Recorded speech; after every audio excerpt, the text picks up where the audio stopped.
how was the payback then? For the Badger? Yeah. I've had my fair share of $10,000, $20,000 handshakes. I used to joke a lot, but it was serious. You know, it was Justin Bieber, and it was Tyrann Mathieu. Boy, I was ahead of my time.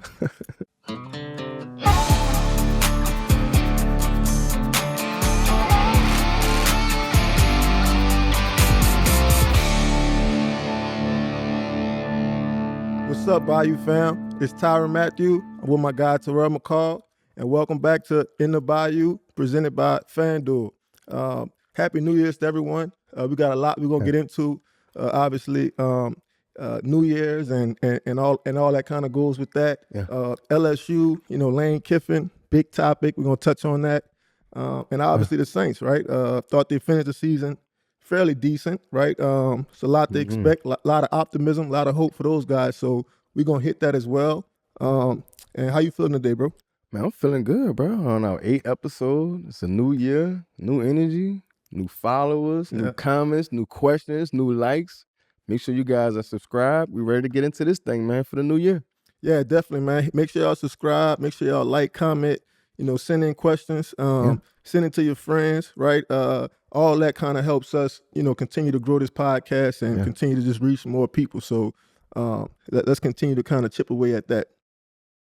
Man, it seemed like this man, Lane Kiffin, he always finds a way, like in this college scene, to just make headlines. Although his team, Ole Miss, they still playing games, but I mean, I don't think it was crazy for him to not be at that game. A lot of people was probably expecting him to, be there, but I mean, I kind of heard the conversation, and obviously part of it was, Lane Kiffin wanting to be at the game, right? And I get it, because I guess you could kind of get wrapped up into, just being important, right? And being a star and being something that people kind of want to see. But I mean, my opinion is, he's kind of stole enough of that spotlight, away from those kids.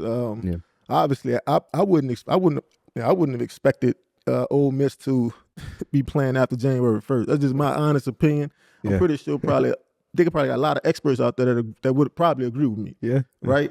We just did not expect them to have this much success. So maybe it's kind of like, that girlfriend that you used to date that's kind of dating somebody else, right? You popping up at the school. You trying to make yourself relevant because you feel it kind of hurts your heart, right? That you can't quite be a part of that. And so obviously, man, he's going to LSU, and it's a bigger program, right? Like it's a better situation, and I think everybody in America know why, he chose to do that. But I don't even think he thought that team would, at least be successful like without him. So, but yeah, I thought he made the right decision, man, to just kind of let those guys just have their moment, man. Like and that's no diss to him, but.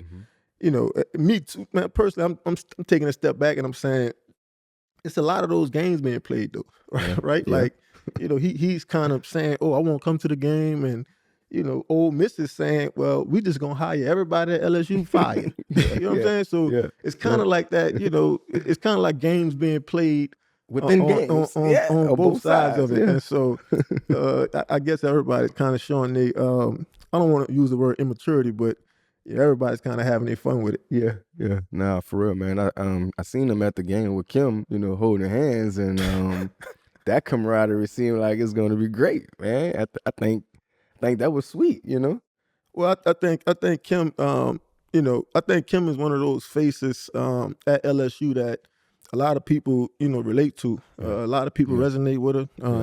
Obviously she runs a great program. I know they lost the other day. A tough loss too, but Kim is somebody that kind of helps, like ease that comfort, right? Because like I said, she's a fan favorite, right? She's somebody that everybody respects, right? It doesn't matter if she's a basketball coach or a women's coach at that. I think she has some legs, she has some rank amongst the program, and quite frankly, man, like. Outside of football and baseball as well, but her games are packed. Yeah. Her games sold out. So if you're trying to sell anything or promote anything, That's a good person to start with. I remember, obviously Brian Kelly, he sort of had that experience too, and what kind of got him messed up was, he was trying to, I don't know if you remember this, but he was trying to act. Yeah. He was trying to sound like Ed Ogeron. He was trying to sound like somebody from South Louisiana. Yeah. And I mean, that just totally backfired, and I don't think a lot of people forgot that. So, no, bro. Nah. So I think with Lane, man, it's, obviously, people just kind of accepting him for who he is, and I think Kim was a great person to do that, because obviously she runs a program with Angel Reese and Flaugier, and a big part of that is letting people be who they are, right? Kind of letting them express themselves as they see fit. So, but yeah, man, I don't. I think obviously, Lane has a.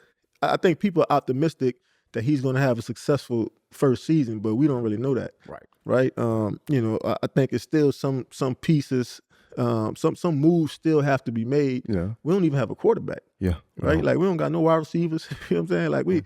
Yeah, probably got one transfer portal.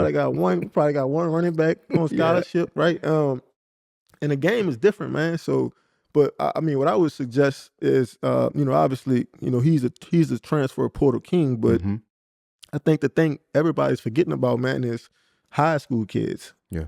Right? Like, because you got to be so good in high school now to, even get a look at. Right, like you got to be exceptional, because people they would rather go get somebody that's third string at Florida State, right, versus going to get a kid from St. Augustine. Right. So I want to see Lane kind of tap into that, because I think that's ultimately that's the heartbeat of your program, right? Like, that's the guys that's going to come there and they're going to believe in the tradition. Yeah, they're going to believe in everything that school is about. Right, and versus.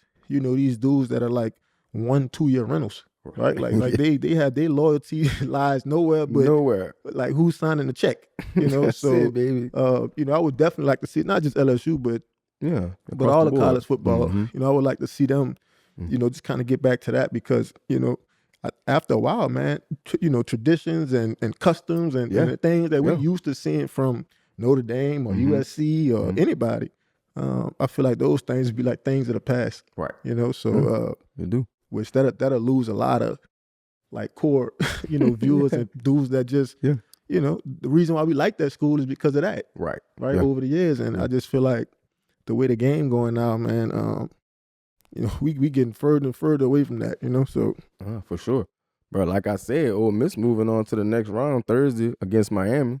There's a little confusion, with the assistant coaches. Like, are they going to be allowed to coach? Because some of them might be allowed to coach. Some of them might not be allowed to coach. But, I mean, at least they know Charlie Weis, he's going to be there to coach, So they don't have that to worry about, at least.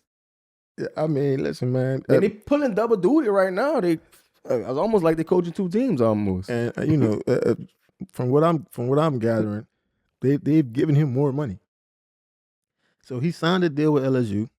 Right, and I want to say, he was supposed to make like 1.8, right, and then they win a game in the playoffs, and now he making 2.5. So LSU, they kind of stand conscious of it too, like, hey, because obviously there's rumors of him. I don't know who leaked that, but I can't see it happening. But obviously his dad coached in the NFL, so it's not like far fetched. Right.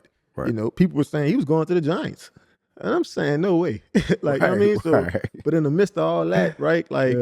And it's still that threat too of like, Ole Miss retaining them, right? Like, because nobody really knows the rules of college football. It's like Wild Wild West. But I guess as long as he keeps winning, it was all right. They're gonna have to keep giving him more money to just retain him. Because obviously, man, keep winning, man. Everybody wants, and I think it's the way he won, right? Because like, I think the way Ole Miss played, people really said like. Damn, like that's not Lane Kiffin, that's Charlie Weis. Right. Like, you know what I mean? So I think people like around the country, right? Like, especially people that's, making those decisions, they saying to themselves, man, like it might not be Lane Kiffin. It might actually be Charlie Weis. So I don't know how that's gonna end up. I would assume that he'll be, the OC of LSU next year, but I mean, you just Big question, man. Do never you know. think Charlie is ready for the NFL?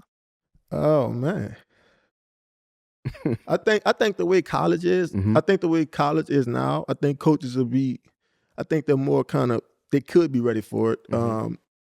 In a sense that, in the NFL, man, every year it seems like you have to turn your roster over. Yeah. Right? Like, and you got to find a new way to win. Yeah. Right? And I feel like it's the same thing in college now. Like, I don't know if I'm gonna have this quarterback next year. Right. I don't know if I'm gonna have this starting 5 offensive linemen. Right. You know what I mean? So I think it's sort of the same kind of approach, but to say that he's ready for the NFL is like, I'm like, like we don't know that question. Right. Like, you know what I mean? Right. Like, because we be thinking, we thought Bill Belichick was gonna be the next Saban at North Carolina. Yeah, you know what I mean? Can't win a game. And so I don't know. You know what I mean? But I do know like that's a huge step, man. And not just going from college to the NFL, but even going from an OC to a head coach. Like all those are like huge jumps. You know what I mean? So but I don't even think that's like an option for him. Right. Not right now. Like not right now at least. Too premature. I don't even think that's an option for him. So if Ole Miss doesn't have their assistant coaches, like how big of a deal you think that is? Because just how important those guys are to what's going on. Well, really, man, you got the head coach, and he's really like the personnel manager, right? Okay. Like right, kind of putting people in the right spots, and making sure people got this to do or whatever. The assistant coaches is really like the day-to-day operators. You know what I'm saying? Like, because I might spend more time with my, DB coach than I do with the head coach. You know what I mean? Like, and I meet with my DB coach every day. Right. Right. Like, it doesn't matter what type of day it is or what game it is. I gotta meet with my coach. Yeah. Right. Yeah. You don't always get that with the head coach. Right. Like, we might have one team meeting.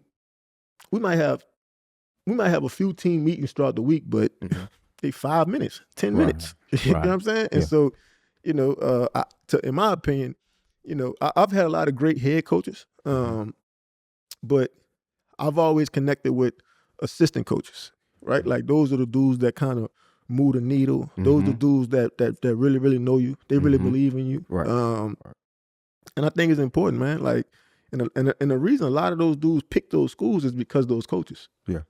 Right? Like, and you hear young dudes say all the time, like, man, I got to see who I'm comfortable with. I got to see who I trust.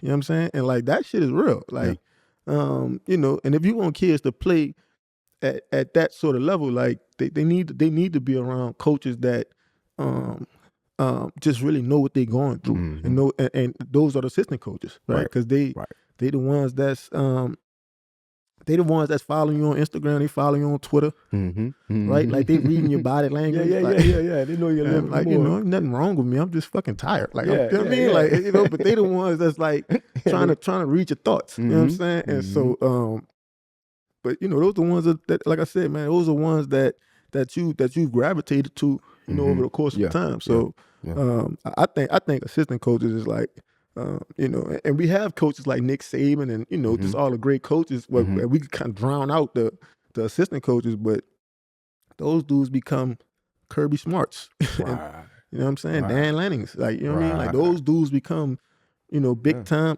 Kurt Signetti. Like, you know what I mean? Like, dude's 30 years assistant coach. Right. You know what I mean? Like, and now he's finally in a position where, you could kind of see, that, he was the one that, recruited Mark Ingram. Right. And you know what I'm saying? Just all those things. Right. So I think assistant coaches are extremely, they mean a lot to programs, especially coaches with, big names, because they can't be everywhere at once, so, yeah. Man, you think Lane Kiffin should consider going to this game? What? So we know he did good. Lane Kiffin need to stay in Baton Rouge. Yeah.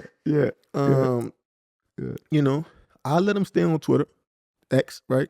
Man. I think he's a good follow. He's interesting. Oh, yeah, very. I can't always tell that he's like 50 years old. You know what I'm saying? Yeah. Because like I don't even think 50-year-olds still.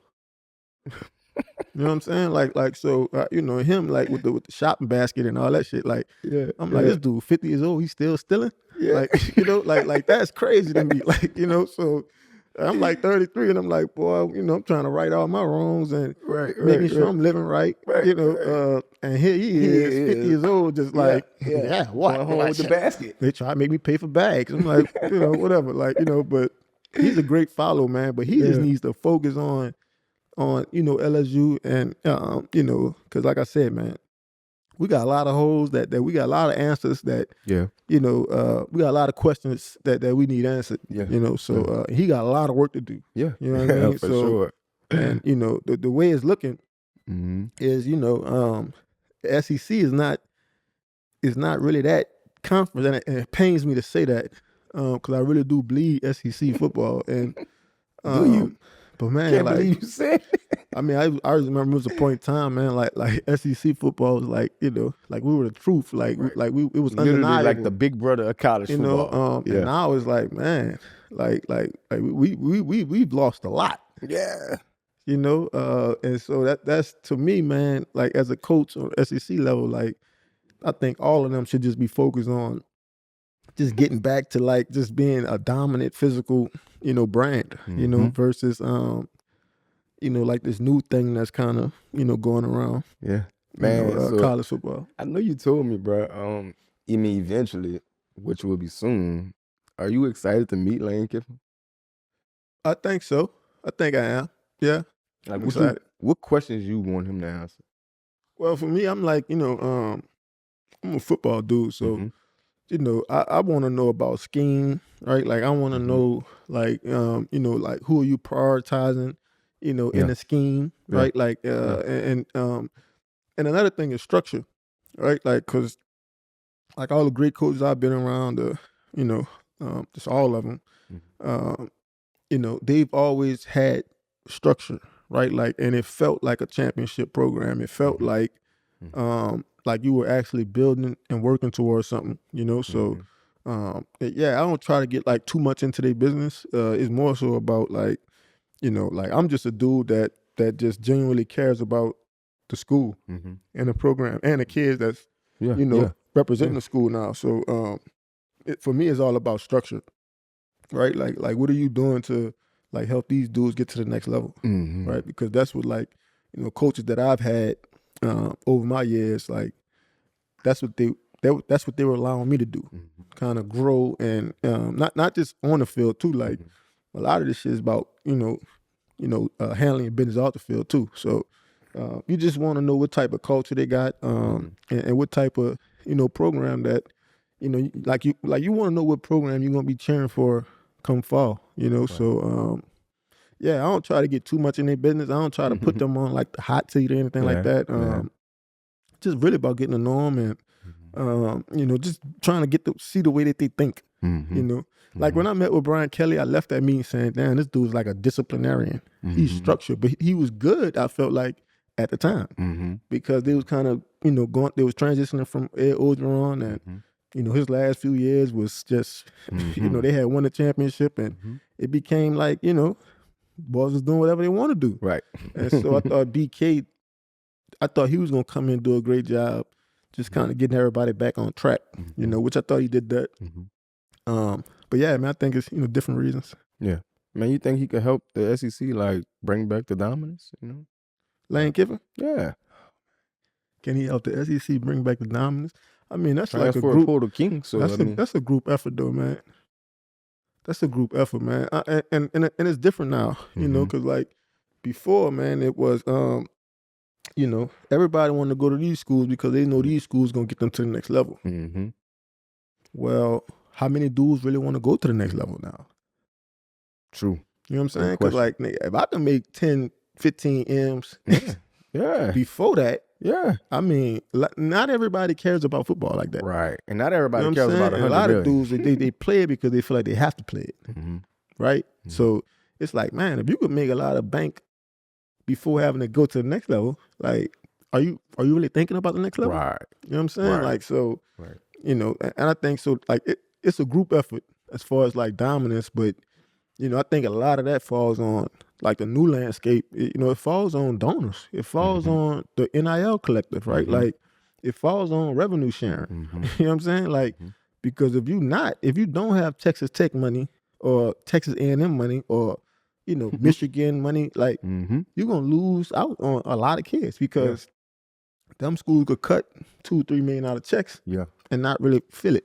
Right. You know what I'm saying? Yeah. And so, I think that's really where the game's at now. Like, a lot of great players are kind of spread it around now because of the NIL effect. Right. You know what I mean? So as like, 10 years ago, all those dudes would be at Alabama. Right. And now it's like waiting turn. Alabama only got 2 of those dudes and everybody else is, getting 1 or 2 of them. So it's just different from that perspective. Right. So, man, I guess it's safe to say the SEC is kind of not like the big brother of college football no more. Yeah, I mean, I hate to say, and that's just, we're talking present terms, right? Yeah. Because if you look back, over the course of the last 20 years, and obviously, yes, SEC is the more dominant, conference. We have the best players in college, and we have the best players at the next level too. So, but I think now, like I said, it's just harder.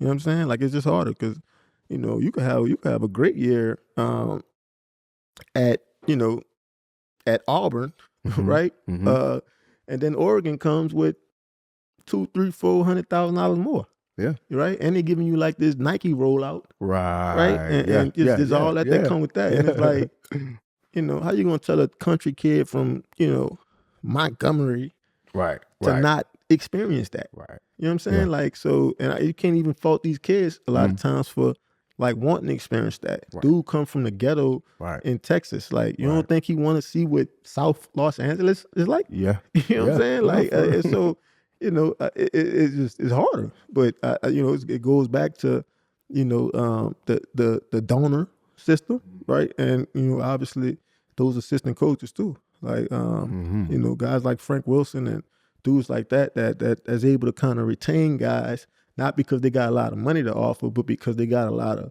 wisdom and knowledge and just skill specific stuff that could get dudes to the next level. But like I said, man.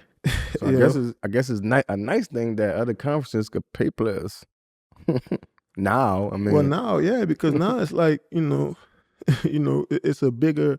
It's not just SEC schools that's dominating the market. Right. So now you like Indiana, bro. Like, and I don't think Indiana, I mean, they're number 1 team now, but I don't even think they probably not spending half the money that Oregon spent. I doubt right? it. So, but when that's changing. Yeah.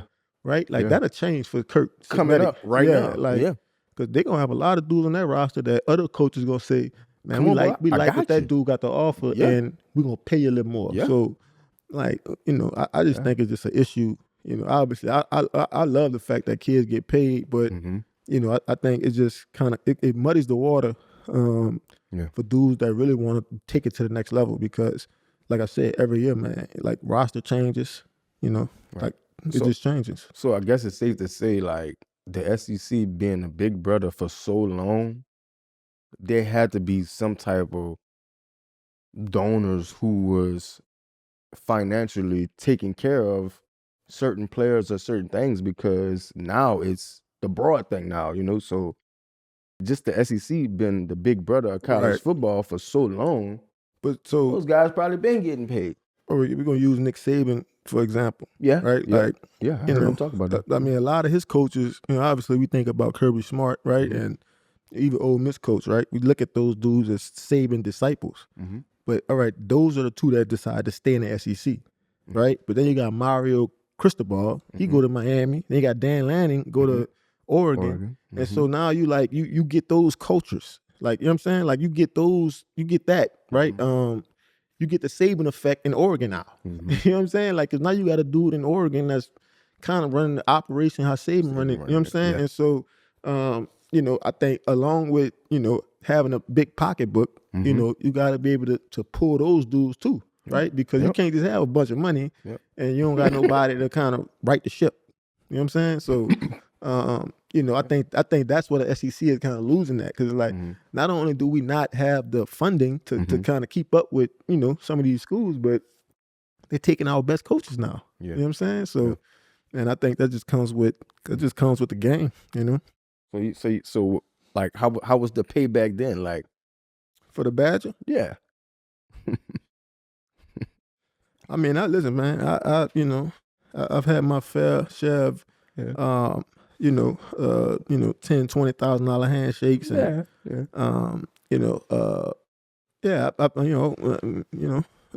I used to joke a lot, but it was serious. But it was Justin Bieber, then it was Tyrann Mathieu, and that's just how I felt.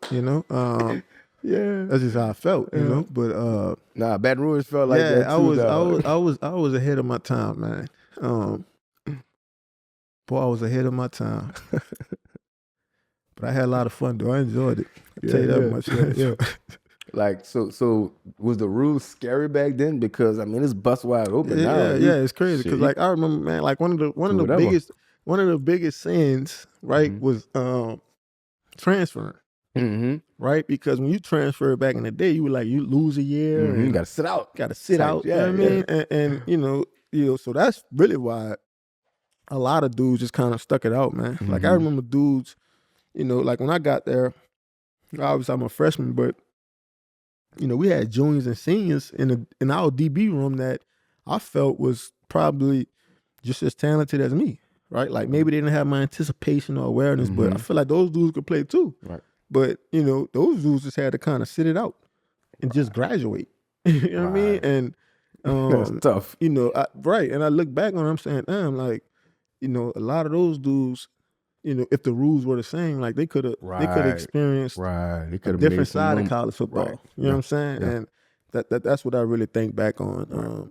But yeah, I mean, I think one of the biggest rules was, because we looked at the NCAA as just, they was just not our friends. Yeah, for sure. My God, like, they was just not for us as players, right? And so we, tight line, even in academics, bro. Like, I remember every year, man, it was one or two dudes that, was academically ineligible. You know what I'm saying? Like, and you don't really hear about that type of stuff no more or anything, bro, because dudes could just pick up and go somewhere else. Right. Somebody gonna accept them. Somebody, And so, it's just different, man. Yeah, bro. While we talking college football, bro, I want to ask you about the transfer portal. Because right now, it's estimated that like over 30% of the college football players are in the transfer portal. Like, how bad of a look this is for college football. Like, there's zero loyalty left. We obviously know that, but the guys are just chasing money now at this point. That's terrible, man. Like, they're not even thinking about $100 million if they can make $20 million in 2 years. It's kind of like satisfied. Yeah, bro. I mean, I don't know how I would be able to function like in that sort of environment.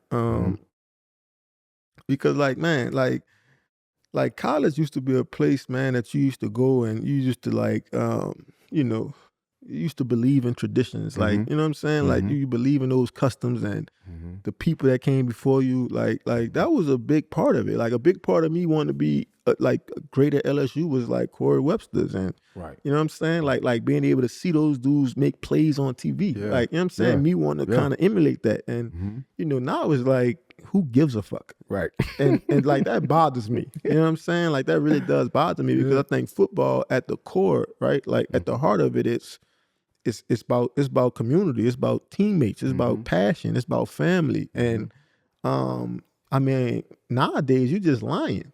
Right. Saying that, oh yeah, man, like we in it with these kids.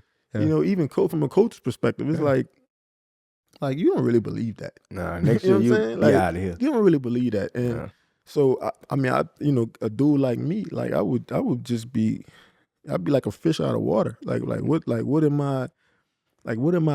I surrounded by? Like what is going on? You know what I'm saying? It just wouldn't be it wouldn't be the best feeling for me, knowing that like all of this could change tomorrow. Right. I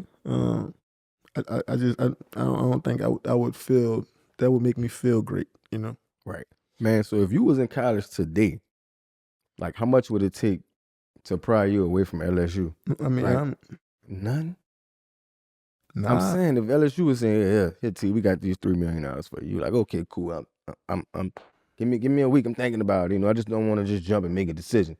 You know, let's say, I mean, it could be USC, it could be Cal. I mean, they say, well, look, come on, yo, on the West Coast, we got no 10 for you. chance.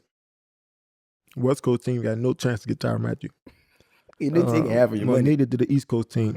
You know, I don't know, bro. Like, you know, I don't know, but I do know that they would have took a lot.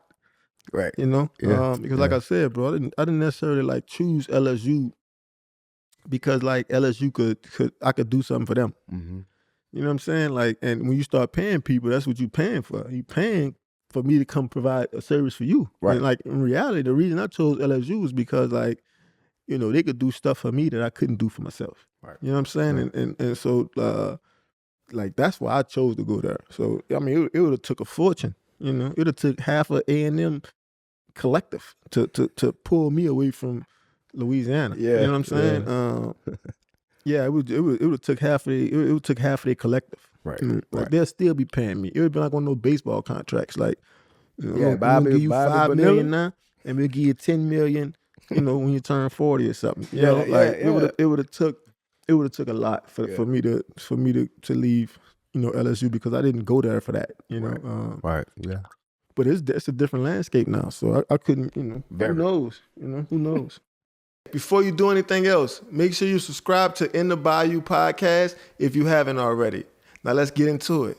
Yeah, man, let's get a props, man. I want to talk about the Saints, man.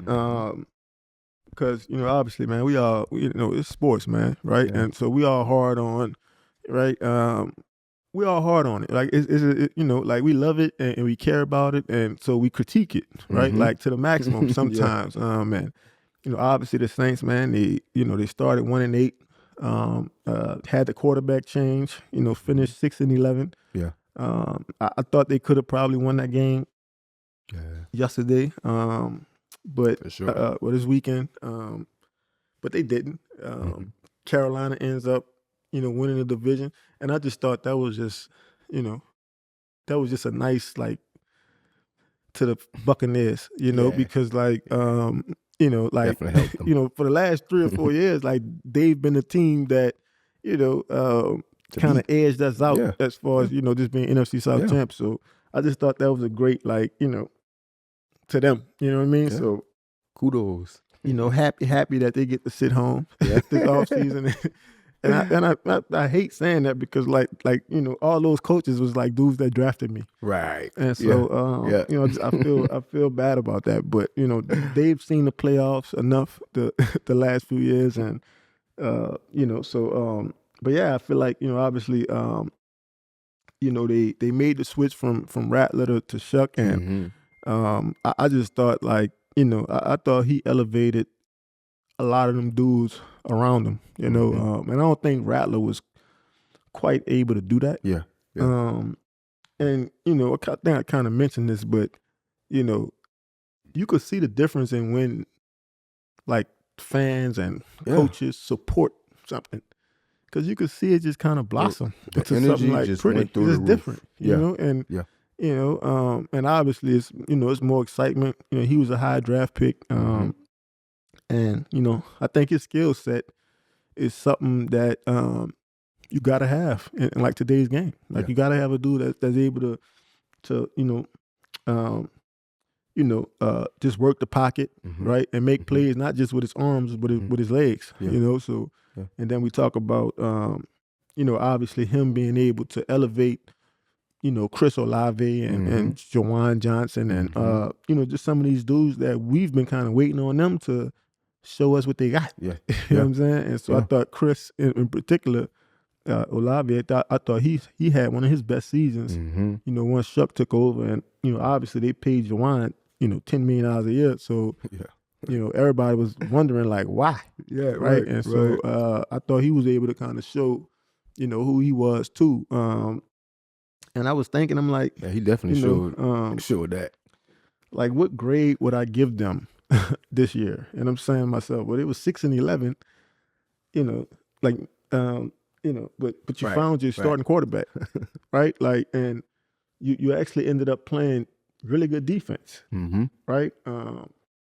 With a defense that people probably didn't thought was going to be half as good as they were. Yeah. So, I mean, in my opinion, man, being able to start 1-8 is ugly, but being able to finish with 5 wins, towards the back end of the season, and I think 3 losses.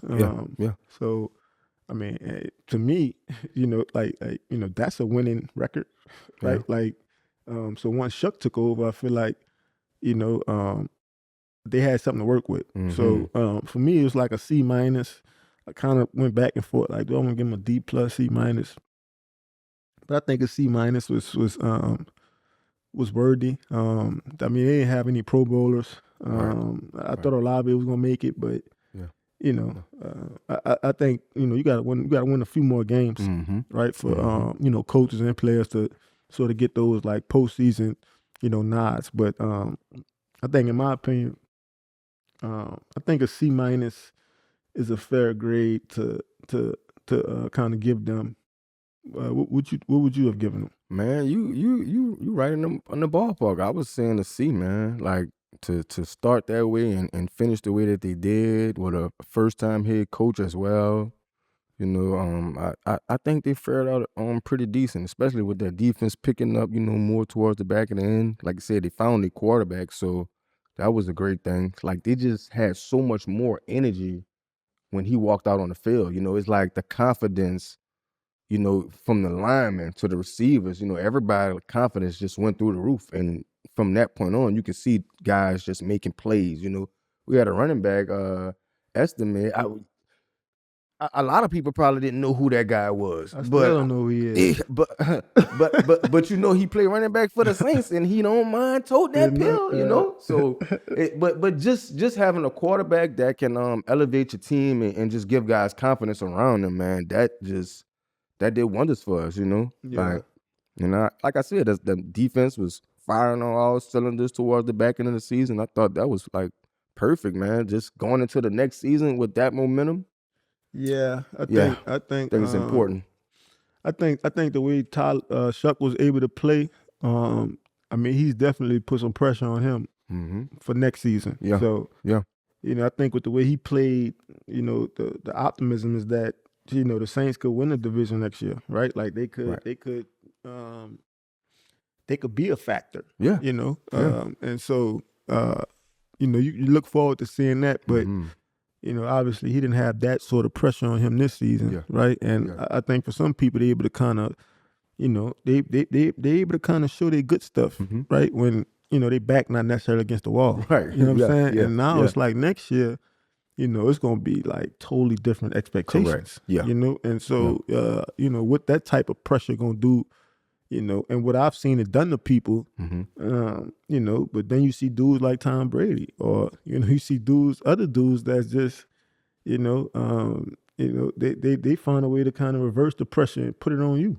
You know what I'm saying? Right. And go on to just have a great career. Yeah. You know what I'm saying? Yeah. So I really want to see, how he respond next year, and I think that's gonna say a lot about. Because we see it all the time. Well, not all the time, but we see a dude get hot early on, and then they kind of fizzle out. Yeah. Like we seen with Jay Daniels. So he had a great rookie season. I mean, but so I think it's a big off season. Obviously, last year's draft for the Saints was a good one.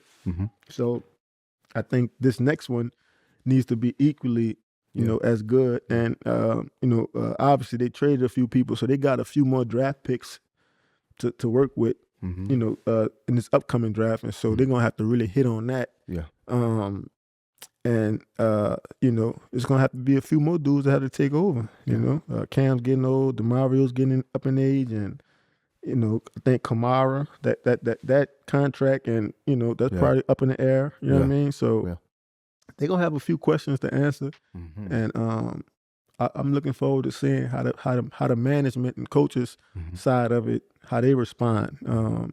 Because I thought the players that was on the field this year, I thought they responded, how pros do. Yeah. So them being able to finish the season the way they did, I think that says a lot about that the leadership of that group, and the players, on the team. Man, while Tyler, finished his rookie season, with the highest completion percentage among rookie quarterbacks, and he had the most passing yards per game, won 5 of his last 9 starts, But obviously he didn't have a full season, so I'm not sure if he's going to get that nod, for Offensive Rookie of the Year, but I believe he is ranked 3rd, and T-Mac. That's crazy. T-Mac from the Panthers is ranked 1st. Jackson Dart, quarterback from the Giants. That's why winning is so important. Yeah. Right? Because before he lost that last game, he was actually 1st. Right. And That's how fast people like just that. want to be associated with winners. Yeah. So I think that's ultimately why, Tet got the nod over him, and then obviously I think Jackson Dart is just I think it goes back to body of work. I think Jackson Dart has some wild plays. And then you add in that New York market and just that whole effect. So I could see why Chuck has kind of dropped to 3. Right.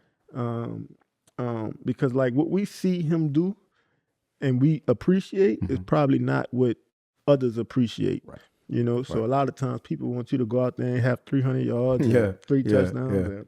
Yeah. That's not always the game plan. Right. You know what I mean? But I think, what Tyler was able to do with what he had. Yeah.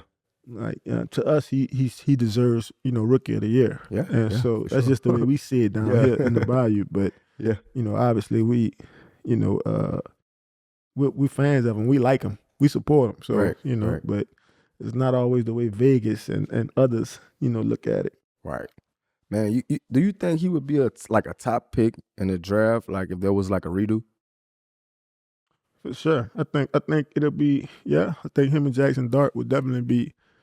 I mean, you don't know who's gonna go 1 or 2, but I think them two would definitely jump to the because front of the draft. I remember when we drafted him, like social media just was going crazy. Like, who is this dude? And man, they didn't drafted this old guy. He's injury prone, and they was just going off before they even seen anything. And then of course they had like a couple highlights.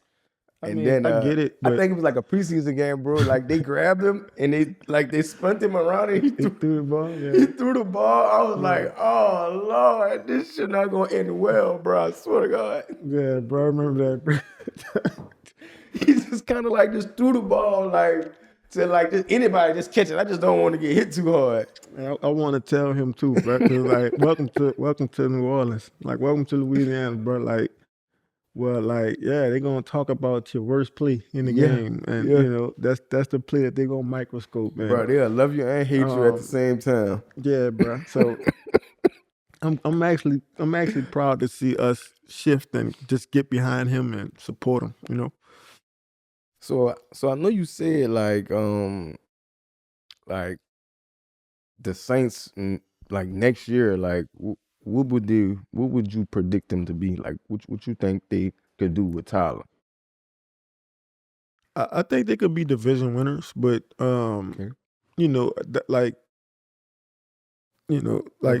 not all on him. Like winning the NFC South, being divisional champs, like that's not all on the quarterback. And so, like I said, I'm excited to see, what type of dudes they draft and like who do they build this team around? Who do they help Chuck, and build a team around? So, I'm looking forward to seeing how they're gonna respond. The next couple of months. Yeah. And I think if they're able to get sort of the right pieces, for sure. Right. Man, we got some breaking news in the Bayou, bro. The Arizona Cardinals just fired their head coach, Jonathan Gannon, after 3 seasons with a 15-36 record. What is your instant reaction after a 15-36 record? It won't take me 3 years to find out if you the philosophy suck. Something is bad. I don't know if it's coaching, the philosophy, or something. But 15-36. Yeah, bro. Bro, you know how that's a lot of days you go home. And you are just literally pissed off. Yeah, bro. I mean, listen. Just imagine waking up 1,000 days straight and you are frustrated because you are losing. That's the life of a loser. I gotta tell you, bro. Listen, it wouldn't have took me 3 seasons to figure it out. Right. And you know, just from the perspective of like just figuring out how to use your best players. Mm-hmm. Like when I watch Cardinals games, I say to myself, man, like they don't know what to do with Budda Baker. They don't know what to do with Marvin Harrison. Like you know, like, and I think like as a coach, man, like you should lose sleep trying to you know, draw up ways and scheme up ways to make those dudes look great. Right. Yeah. And because it's those dudes that's gonna, you know, propel a team. Yeah. But those dudes are gonna, you know, they're gonna bring other guys around the league, right? Because of the way you see them play and the way that they having fun, right? And the way that they're featured. You know, it makes other dudes want to go play for them, play with them. Yeah. You know what I mean? Yeah. And it's like when you don't show off your best stuff, right? Don't nobody want to deal with you, right? You know. So, yeah, man. I think we talked about it a few episodes ago, but you know, even from him, like I just don't believe in his passion. Right. Like, you know what I mean? Like you gotta have some passion, man. You gotta have some. You gotta mean something to you, you know. And you know, just too many times in press conferences, and I think we talked about this, but too many times in press conferences and stuff, he's just like nonchalant, or like this shit really don't matter. You know, he's arguing with Josh Weinfuss, and I'm like, you know, I remember Josh was there when I was there, right? And Josh is like that dude in the room. He's like, you know, when you're doing well, I'm gonna support you. Yeah. And when you're doing bad, I'm gonna ask those hard questions. You know? And you know, he still haven't figured out that. You know, so it's like, you know, it's hard to create fans. You know, like you're losing. You know, under those sort of under that sort of environment. So, you know, I wish him well. I thought he did a great job with the Eagles when he did D coordinator. And you know, sometimes, man, you know, sometimes coaches is not ready for that sort of a step. Like we were just talking about it, like going from OC to DC or OC to head coach or college to NFL. Like these are big steps. These are huge transitions. And, you know, not everybody handles them, you know, fairly well. Yeah, man. Well, we got Jonathan Gannon getting fired out the way, bro. Shit, you might can go put in a little app for head coaching position. Like skip college. One thing I learned about coaching, man, it's a long line. Yeah. It is a long line. Yeah. And not everybody wants to win. So, you know, I don't even deal with it no more, you know, but for another topic on another day. Yeah, another day. We'll get to it. We starting the new year off strong, bro. We got our 8th episode, you know. We popped a little fireworks, you know, with the kids. Had them see them sparks, and the smiles on their face, man, is just priceless, you know. So that was a great way to start off New Year, man. Like what you had going on, bro, for New Year's? Yeah, man. You know, pretty much the same. I think, you know, I'll tell you this, bro. Boy, looking outside, I paid a lot of money for this house, dog. Yeah. But boy, looking outside and seeing your whole front yard on fire. Boy, Well. Well, I can tell you the type of, you know, I'm pretty sure there's a saying for it, but you know, like I don't know where my stomach was, like, you know, or like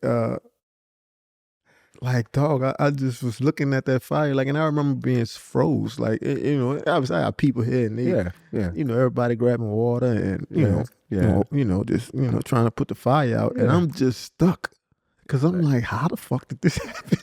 Right. And I'm like, dog, like what, like you know, like how did this happen? And so, you know, obviously, I'm not really into fireworks. Like, you know, obviously we let the kids have fun and stuff like that. Yeah. But like, I'm not into it. Like, I've always kept my hands in my pants. Like, I don't want to touch nothing. You know, cause you know I play with dudes, and y'all know dudes, and you know that they don't got fingers no more. Right. You know what I mean? Yeah. I was never that hype about that that sort of stuff. You know, I love playing sports. Like, you know, bro, how did it start? Like, how? Bro, what was the? You know, well. Like, I don't know how, well, according to my uncle, one of my uncles, I don't want to put him on the spot, but he didn't do it. And so I'm like, who else did it? Like, you know what I mean? Like who else was out here? Because like, none of us was outside. Like me and the kids, we were in the house. And so, you know, obviously he didn't want to, like, I guess he know me. Yeah. And he didn't want that type sort of pressure, you know, on him, right? And so he was denying it, like, man, I don't know how that happened. And so obviously I got cameras and stuff. And so I'm like looking at the camera and I'm like, you know, and I remember Kendra kind of running through the house. And I'm looking at her like, what are you doing? Yeah. Like, call the cops. Like, you know what I mean? Like, and we don't usually say those words, but I'm like, call the police. Like, call them. Like, you know what I mean? Like, don't look at me. You know what I'm saying? Like I'm stuck. I'm froze. But like, you don't have to be froze. Right. So, but yeah, I'm like going through the video. I'm like, it's my uncle. So I guess he was picking up some of the fireworks, right? Like he was going around the house kind of cleaning up. Yeah.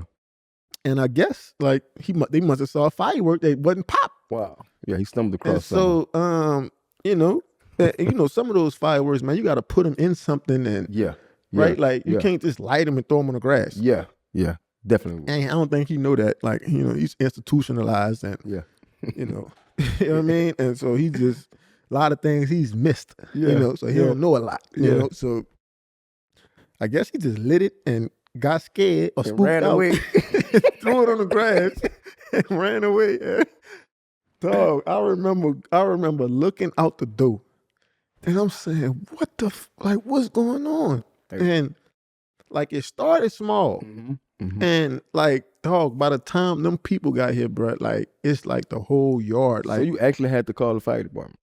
Yeah, bro. Like they actually came, you know, and so they came pretty quickly too, which I you know, probably because my address, but you know, motion, baby.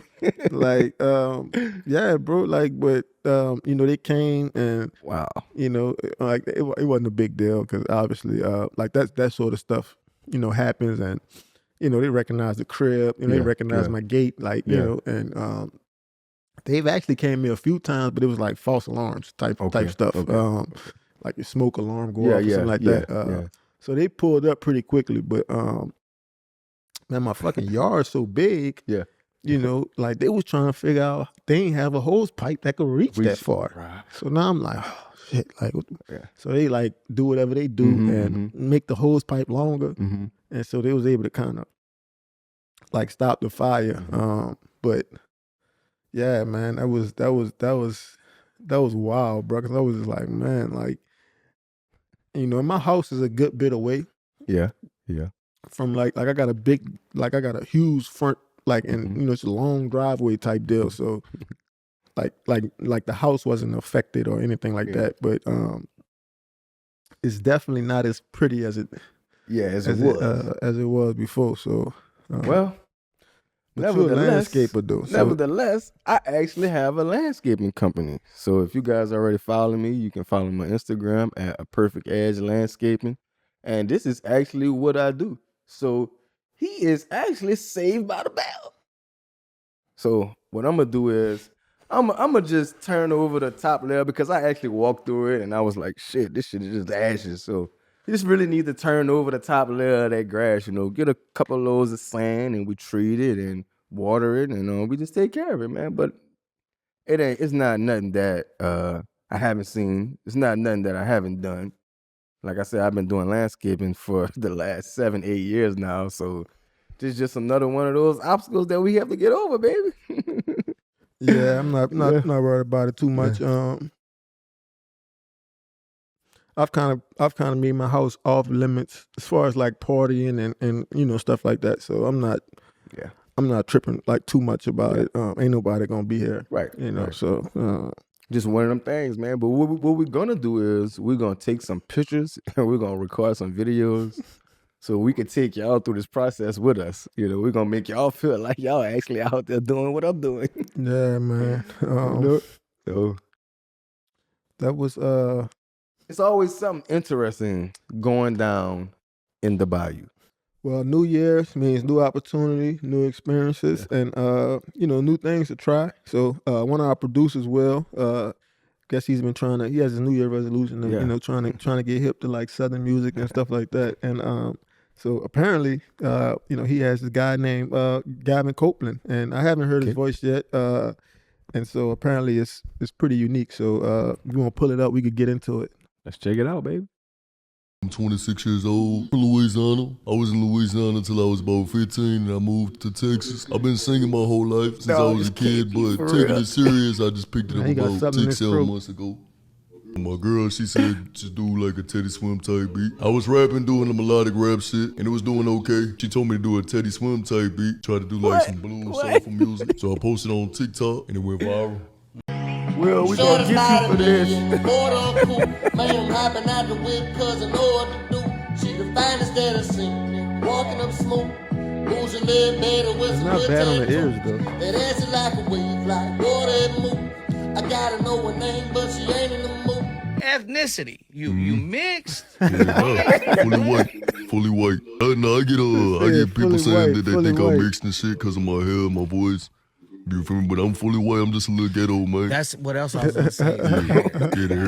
Not regular white people can grow the afro. Like. Yeah, that's that Creole in me, man. The little Cajun Creole. Yeah, I was about to say. He said he just a ghetto mutt. The first thing came to mind is he got to be talking about somebody Creole. Yeah. Or you know, facts.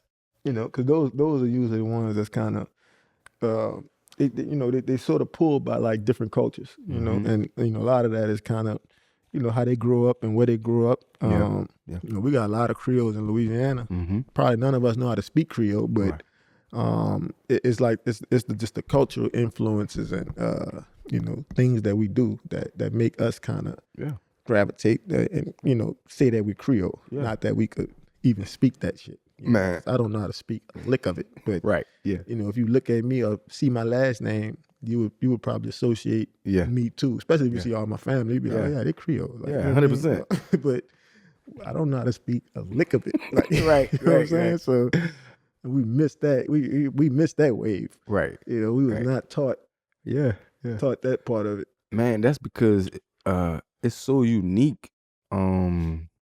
Like Creole and Cajun, like it's so unique down here because you have a blend of blacks, you know, you have a blend of Europeans, it's a blend of different ethnicities, and that's why he said about a mutt, you know, because it's just different ethnicities, you know, blended to be one. So, you know, Creole down here, you know, we typically think of Creole as like city, you know, more New Orleans area, you know, kind of think of Cajun like more in like the rural areas, you know, outskirts, you know, Lafayette, Lake Charles, you know, way southern Louisiana, you know, those guys.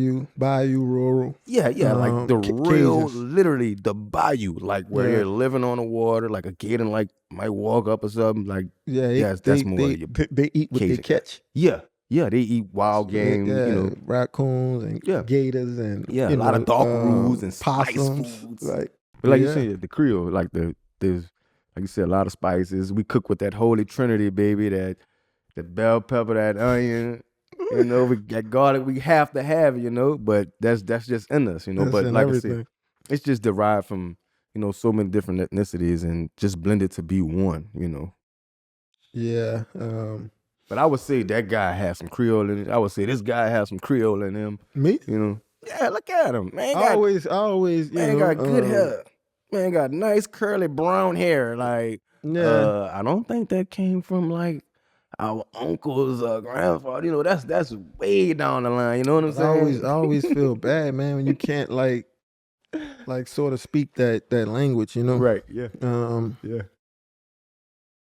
You know, I always feel bad because I know that's what people be wanting. They be wanting you to like say some, you know, speak a little Haitian or right, you know, French or whatever. But you know, like we totally missed that wave. Like we had nobody to teach us that. You know, and I think too is because like you know, the people that raised us, like, you know, they was like years removed from.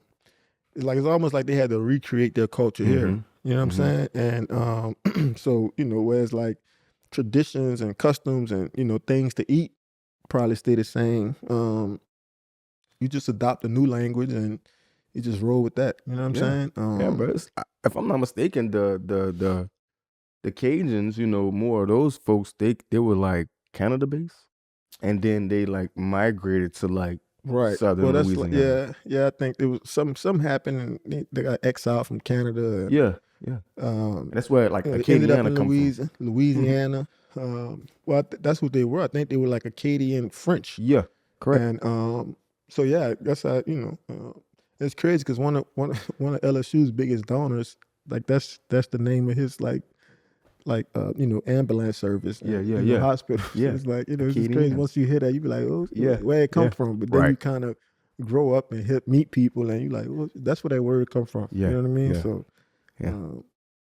so yeah, I guess we all look Creole in some aspect of it. Yeah, to some aspect, man, we all have some Creole down here in us. You know what I'm saying? Especially because of like I said, the way we cook, music, Yeah. culturally, the way we talk, Yeah, the way we say baby, they always like. I when we mean, say the way this baby. dude, not necessarily the sound of his voice, but the things he's saying. Yeah, He definitely grew up yeah. around like, the corner. you would say Ed Ogeron, that's a Cajun guy. More of your Cajun guys are more of your Caucasian people, Yeah. Creole people. They're more of the mixed race guys, Yeah, but I think Ed is. Yeah, I think he's a true Cajun because he's a true Cajun. like he grew up like I want to say New Iberia, like that's off the bayou. Yeah, So, bayou. Real bayou boy. Yeah, they outside. They living off the land. They know how to gut a fish and cook a alligator at 8 years old. Yeah. And Creoles in the city, we don't necessarily have those experiences. But can you explain the differences between Creole and Cajun? Creole and Cajun. Cajun, like I said, Cajun gonna be more your outskirts, Lake Charles, like I say, New Iberia, a lot of the southern Louisiana. That's gonna be, more your Cajun guys. Your Creole guys are more city people. That's the people who blend that well. You know what I'm saying? Right. Like that's more of us. Yeah. Your West Bank, your East Bank folks, that's those Creole guys, Mama and auntie in the kitchen cooking, they cooking up that Holy Trinity, baby. We don't typically cook with a lot of spices as far as the Cajun folks because, like I said, it's Cajun, so Cajun kind of like brings that spice, more of the dark roots. Like you said, they eating off the land, wild game, Putting everything in one pot. Yeah, everything in one pot. That's those kind of guys. Those Bayou guys. Like I said, I went to Nichols, so they call Nichols Harvard on the Bayou. So, man, in Thibodeau down there, you're gonna run across some Cajun folks. That's just what it is. Like this rescue group called the Cajun Navy. Right. Some of the best people ever. Like anything that go on, like as far as like a rescue or anything of that sort or that matter. We have any hurricanes. They actually have a group called the Cajun Navy, and they are actually out saving people and helping people. Like on the bayou type stuff. That's everywhere. amazing. Like even if like say for instance if a kid go missing, fell in the Mississippi River, those groups of guys like the Cajun Navy, they come together and they put together search parties and things like that. So we need those Cajun folks. You know what I'm saying? Like they're just not the real city folks, but Louisiana thrives off that. They definitely part of the culture, man. Yeah. Cajun and Creole, they're a huge part of this culture, and what we eat, how we act. You know what I'm saying? So yeah, man. Shout out to all our Cajun and Creole folks across Louisiana, Texas, and Creole followers, Mississippi. Yeah. But like I said, bro, Ed Ogeron, bro, that's not really, I wouldn't say Creole. He to me fall more under Cajun, man. Real deep, raspy voice, one of those type of guys. But I'm laughing because I'm like, I just think of his voice and immediately associated with like, the dude on Waterboy, man. He's like, just screaming and hollering. I don't know what he's saying, but you think you kind of know what he's talking about. But nah, he's definitely he's definitely one of the faces of Yeah, like when you of see him, South like when I see Louisiana, him, you know? first, he don't even have to say anything because I know his voice. The first thing comes to my mind is Cajun. Yeah. I know a few Ed Orgerons, man. Yeah, a few country like I boys. said, Ed is probably, Coach O is probably the face and the most popular one. But Yeah. I mean, there's a ton of dudes, man, that Put that dip in their mouth. put that dip in their mouth, Oh man. man. Cook some white beans, and You don't eat cornbread. raccoon. They cook cornbread with everything. Yeah, cornbread with everything. Cornbread with everything. Yeah, man. Beans. Yeah. The Cajuns are like they don't need. They don't need no rice. They don't need no rice. They don't need none of that. They get them a pot. Get them some cabbage. Get them some possum, meat. They put that all together. Get them some bread. Yeah. Good to go. Eat it just like that. Louisiana hot sauce. Oh yeah. They gonna figure it out. Yeah, the Cajuns are who they bring the spice. They gonna figure it out, bro. And it's crazy, but it's just so unique in New Orleans how we blend Cajun with Creole. Yeah. So that's how you get some of your dishes, such as crawfish etouffee, shrimp etouffee, gumbo, anything based with like a roux. Yeah. Pretty much got it from those Cajun guys, But down here we blend it all together, man, and that's why we have some of the best food. That's why a lot of people like to come to New Orleans because we got the best food, Do a great job of blending a few cultures and putting it together, and boom, you got a gumbo. Boom, you got a stew. Right. All right, bro. College football season look like it's down to 3 big games. Semifinals with the Fiesta Bowl on Thursday, and we got the Peach Bowl on Friday. I want to take a look at these games and like kind of get your insight. Like I know before the playoffs, you was all in on Alabama and Indiana. But it looked like you might still be in. Actually, it was Georgia. It was Georgia. Okay. I knew it was one of those losers, one of those SEC schools that lost. I knew it was one of those guys. But like I said, man, I start with that game, bro. Our friends at FanDuel have Indiana at 4.5 points favorite, hosting Oregon Ducks. Do you see Indiana like having the edge that game? Yeah, I mean, you always worried. Well, at least I always worried because you recognize early on that, man, like it's hard to beat a good team twice. Mm-hmm. And so, obviously, you expect Oregon to show up and just have like this great game plan but I think Indiana is, I think fundamentally, in the way that they've been coached the whole year, like I don't think they're too high on their horse. Like this game is going to feel like any game, any other Saturday. So I don't think it's going to be too big of a stage for them. You kind of worry about that because these dudes haven't really played in this deep into the playoffs. Right, you know what I mean? So, but I think with the coaches and the players that they have at Indiana, I think they'll be fine. I think they'll be fine. I do think it'll be a close game. Yeah.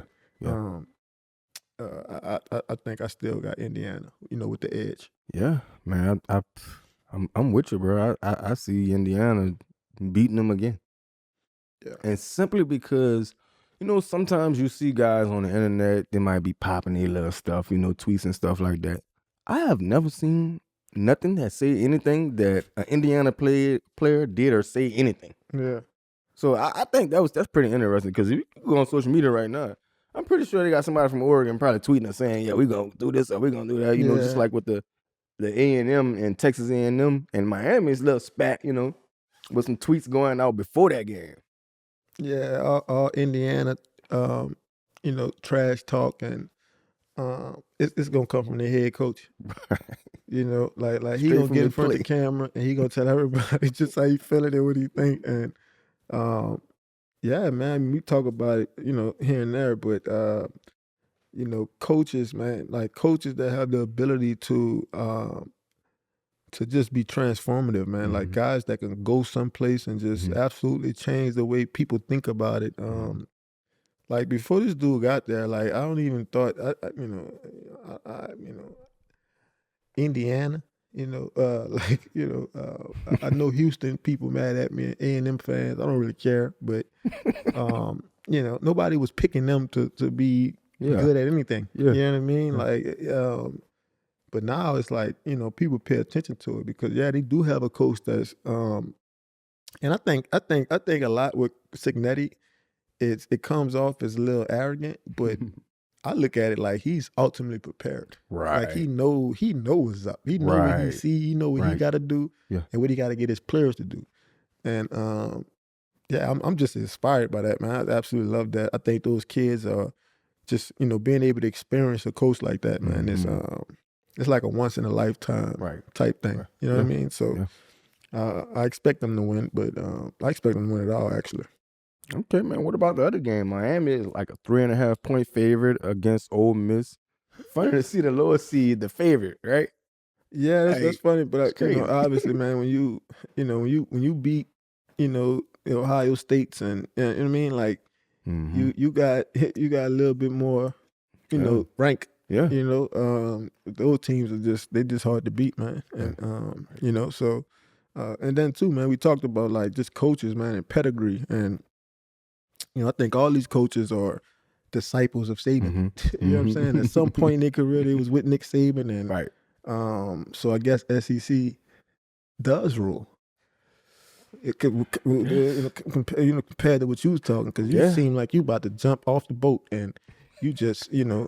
But I like to remind you that, you know, where these dudes come from, and you know who inspired them. And, you know, it was one of the greatest SEC coaches of all time. So, but yeah, it should be fun, man. I think it's gonna be a great game. And I think it's just been, I think it's been a great playoff because it's sort of been unexpected. Like we didn't, you know, like me, I thought Georgia and Indiana was gonna be in a big game. Yeah, you know, and so just to kind of see that, you know, some other teams in there. Like I think like that's what makes like football fun, you know, because like you don't always know exactly like how it's gonna go. Man, I want to ask you this, bro. So you think Carson Beck is happy because he left? I mean, he could have stayed. He left, went to Miami, and actually further in the college playoff. Yeah, I mean that's why I think that's why some dudes take a chance. That's why some people believe in themselves because they kind of could see that for themselves. I don't think he probably thought that, but they was able to kind of work to it. Like I don't think in the beginning of the season, I don't think people were saying, well, Carson Beck is about to take these dudes to the playoffs. Like, nah. But as the season went on, we said, oh, okay, like because he was actually getting better. Right. You know, he's not a bad quarterback. It's just really like his decision making and just timing. I think quarterback, a lot of that is timing. Right. Like, bro, just don't throw an intercept at the wrong time. Right. Like, you know what I mean? Like just don't do that at the wrong time. Yeah. Like, right. And we could kind of deal with. Yeah, we can make it a team sport, right? Until you start doing that, like you know. So, I thought I just before the half. Yeah, it's like, bro, no, like don't do that. Like just bad luck, bad time, you know. But I think somehow he was kind of able to kind of, you know, overcome that, and I thought he just kind of put him in a good spot going forward. So, I would probably say he got his draft stock. You know, I think people, you know, probably not, you know, early first round, but I think people, you know. Probably be a second round pick, third round pick. Kind of like, you know, so. Like Stetson Bennett, something like that. Yeah, I mean, I think he got a little more talent than that. You know, Stetson Bennett gonna ride the bench. Yeah. You know, I think Carson Beck, like, you know, I think he's a little bit more prototype than Stetson. You know, so not to diss him, but honestly, I can see him. I can see them both being backups. Yeah, I can see it too, but I think, you know, being 6'5" and having an arm and you know, just a little bit better looking than for being sure 5'10" and, you know, not being fast. There's only one Drew Brees. You know, you know, so that's tough. You know. Okay, guys, check this out. If you're still trying to get on the college football action, it's not too late. Head over to FanDuel.com, and if you're a new user, sign up and place a $5 bet, and if it hits, you are going to get a $250 reward. You can use that bet for parlays, player props, any other sports, whatever you name it, you can bet on it. Shout out our friends at FanDuel, baby. Shout out FanDuel. #1 sports book. America's #1 sports book. All right, guys, before we get up out of here, man, we wanted to dip into the mailbag and see what you guys are thinking about If you guys have any questions, hit us up in the comments on our social media posts, or if you really want to get noticed, email us at inthebayou@the33rdteam.com. Now, Tyrann, we got a good question here from Sky Rain on X. And the question is, Tyrann, what's the background story on what everybody called you 5 in your time in KC? Or why would you call other teammates 5? Laugh out loud. I'd watch franchise episodes and y'all say it all the time in the game and on the sideline. Yeah, man. I mean, people been calling me 5 for a long time. I think it got a lot to do with like kind of where I grew up at and how I grew up and you know, who I grew up. You know, I think you know, and I'm not a gang member. I had to put that out there. I'm not a gang member. But I think so much of like culture and environment, you know, it kind of shapes us and, you know, language and talk and so, but yeah, I mean, 5 is, you know, obviously, you know, my grandmother, she lived in the 5th Ward, you know, on Orleans Avenue. And so a lot of people think I'm from the 7th Ward. I'm really not. Right. I'm really from the 5th Ward. I just, you know, my family's from the 7th Ward. I went to school in the 7th Ward. I played sports in the 7th Ward, like met girls in the 7th. So like I am somewhat 7th Ward, but like I'm actually from the 5th Ward, you know. So and I just try to like bring that, represent that, and bring that everywhere I go. And I think people that know me, they know that because I tell them that story, and that kind of played into, you know, my jersey number and you know the 32, the 3 + 2 = 5, and always just all that type of stuff. You know. But what about Andy Reid calling you T5? Andy Reid used to call you T5. Because I was just like, I was just a general. Like I was just like, I was that dude, bro. Like you know, it was my team. You Right, know? And I was the captain. Yeah. You know, so I don't know. Will they still give out 5 stars, or like the generals and stuff, or what? I don't know. I haven't seen an Army movie in so long, but Never I know. would assume that most of those dudes got like 5 stars or some shit. You know, so basically, he's a 5-star general. basically, You understand? you know. So yeah, I mean that's really where it comes from. All right, fam. Listen, that's all we got for y'all this week, man. We had a lot of content on the way coming at you guys in the near future. We're gonna actually tap into those fan questions and stuff just a little bit more, just to see what you guys think and what you guys want to hear from us and know about. So we're gonna definitely tap into that. But you know, make sure you guys are subscribing and liking and sharing and just sending those questions in, you know, via email and stuff. And you know, wherever you watch or listen to us at, just make sure y'all follow us on all socials at In the Bayou Pod, and you know, we'll be back next week for another episode. Until then, peace.